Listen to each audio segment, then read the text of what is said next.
Comme tous les samedis après-midi, vous sortez de votre magasin préféré et vous constatez qu'une personne vient de percuter votre voiture. Vous vous demandez donc qui est responsable de cet incident. Premièrement, si l'on a un véhicule à l'arrêt vs un véhicule en mouvement. Le conducteur du véhicule en mouvement va être présumé à 100% responsable, sauf si le véhicule à l'arrêt est mal garé, a sa portière ouverte ou a son coffre ouvert.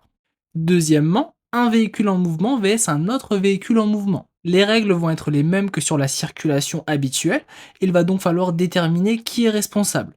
Le constat va permettre justement de déterminer qui est responsable dans cet accident. Il faut savoir qu'un véhicule sortant de sa place de parking est toujours responsable et n'est jamais prioritaire.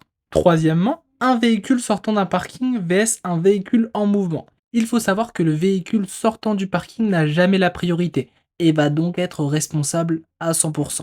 Quatrièmement, un véhicule sortant d'un parking vs un autre véhicule sortant aussi d'un parking.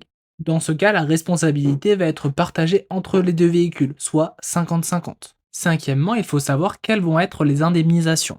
Avant d'en savoir plus, je t'invite à liker cette vidéo si elle te plaît, à t'abonner à ma chaîne pour que tu puisses avoir d'autres conseils utiles à utiliser au quotidien, et de partager cette vidéo à tes amis, et principalement ceux qui te disent « Non mais moi il ne m'arrive jamais rien sur un parking ». Pour revenir à nos indemnisations, il faut savoir qu'il existe deux cas de figure. Les personnes qui vont être au tiers et les personnes qui vont être tout risque. Il faut savoir qu'en étant au tiers, il n'y a aucune indemnisation si vous êtes entièrement responsable ou si aucun tiers n'a été identifié. En revanche, pour l'assurance tout risque, vous aurez le droit à une prise en charge que vous soyez responsable ou non et qu'un tiers soit identifié ou non.